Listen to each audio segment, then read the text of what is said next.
Olá, amigos. Sejam bem-vindos de volta ao podcast Mitos da Gestão. Em um episódio anterior, quando comentamos a respeito da geração Snowflakes, ou a geração mimizenta, falamos sobre a sua rigidez no julgamento dos comportamentos e dos pensamentos dos outros. E por conta disso, recebemos alguns e-mails comentando o fato de estarmos sempre julgando o outro e perguntando se por algum acaso nós saberíamos por que razão isso acontece. A resposta é não, a gente não sabe. Mas a gente pode falar um pouco sobre isso para tentar descobrir mais sobre esse nosso comportamento, que nem sempre é muito agradável. Julgamento, qualquer coisa é julgamento. Não é só você xingar alguém, não é só você fazer bullying com alguém, não é só isso que é julgamento. Às vezes você só etiquetar alguém como algo que você acredita que a pessoa já é um julgamento. E olha, são muitas as perguntas. Qual é a verdadeira razão pela qual julgamos as outras pessoas? E o que isso diz de nós mesmos? Quando julgamos, isso reflete nos outros ou em nós mesmos? Existe um julgamento sobre o julgamento? A verdade é que todos nós julgamos. Estamos predispostos a essa tendência natural que parece fazer parte da natureza humana. Mas por que a gente julga? Teve um sujeito lá atrás que disse que pensar é difícil, e é por isso que a maioria das pessoas julga. Essa citação parece explicar tudo. Julgar é uma coisa fácil e não exige muito pensamento ou raciocínio. E o nosso cérebro já vem programado para fazer julgamentos automáticos sobre o comportamento dos outros, para que nós possamos nos mover pelo mundo sem que precisemos gastar muito tempo ou energia para entender tudo o que a gente vê. A compreensão é mais difícil porque requer pensamento profundo, paciência, compaixão e uma mente aberta. Mas julgar é simplesmente o nosso jeito de tentar criar uma hierarquia, tipo melhor que, pior que, superior e inferior, e definir o valor de todos e de tudo o que encontramos. A gente nasce com esse desejo de estar sempre certo, de ser melhor, de ser superior sempre. E essa nossa visão binária do mundo ao nosso redor exige que estejamos certos ou errados. Por isso tendemos a julgar. E olha, existem pelo menos duas teorias na psicologia que explicam esse negócio de julgamento. A primeira é a teoria da atribuição. Não é sobre se você ganha ou perde, mas é sobre onde você coloca a culpa, entende? Nós somos motivados a atribuir causas às nossas ações e comportamentos.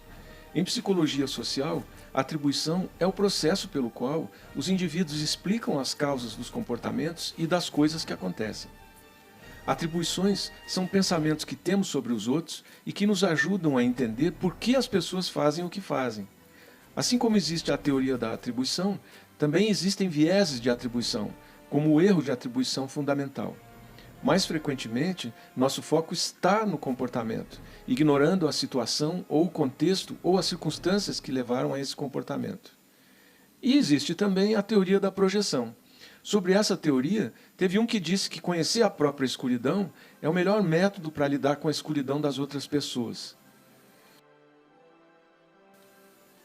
Esse um que disse isso foi o psiquiatra suíço Carl Jung.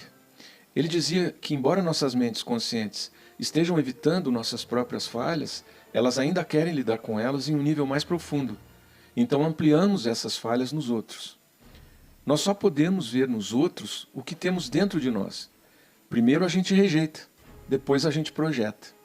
Jung afirmou que nossa sombra é o lado obscuro, desconhecido e inconsciente da nossa personalidade. De acordo com ele, a sombra, sendo instintiva e irracional, é propensa à projeção psicológica em que a inferioridade pessoal percebida é reconhecida como uma deficiência moral percebida em outra pessoa.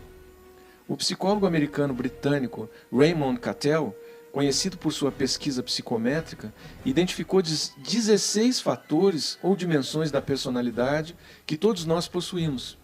Todas as nossas personalidades são realmente feitas das mesmas características. Diferimos apenas no grau em que uma característica é expressa. De acordo com Cattell, as pessoas simplesmente expressam essas características de maneiras diferentes, em momentos diferentes e em áreas diferentes de suas vidas. Alguns podem ser dominantes e alguns podem estar inativos. Quando julgamos alguém por algo, estamos, na verdade, nos julgando pela mesma coisa. Nós apenas não possuímos totalmente ou aceitamos essa característica ainda dentro de nós mesmos. Quando julgamos, isso reflete os outros ou a nós mesmos. Quando julgamos os outros, isso não define os outros, mas certamente define a nós mesmos. O mundo ao nosso redor é o nosso espelho, e julgar alguém não define quem ele é, define quem somos. Na maioria das vezes, as coisas que detestamos e julgamos nos outros são um reflexo das coisas que não podemos aceitar em nós mesmos. O critério que usamos para nós mesmos é o critério que usamos para o mundo. A maneira como nós nos avaliamos é como nós avaliamos os outros e como presumimos que os outros nos meçam.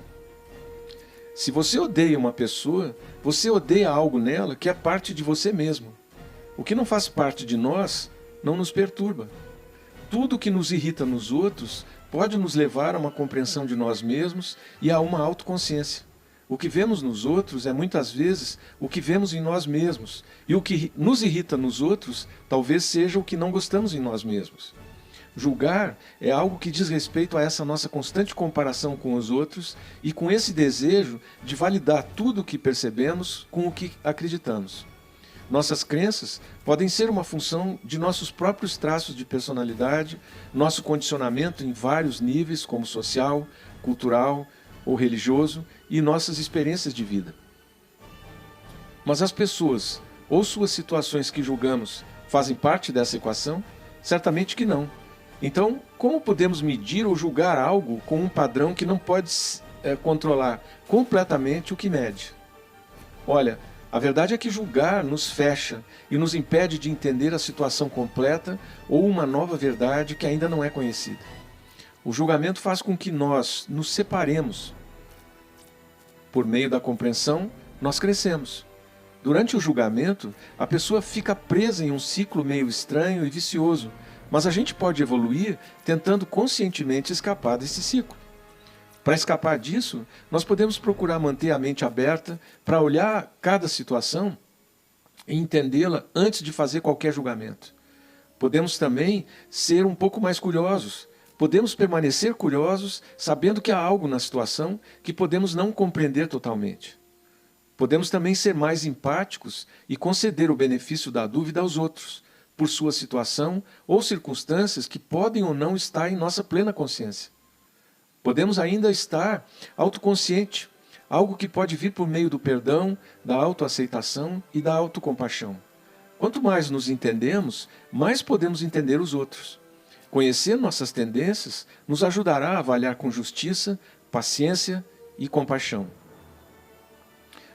Não é sensato dizer pare de julgar os outros, pois todas as nossas tentativas contra a nossa natureza humana inata podem ser em vão, pois não é tão simples quanto parece.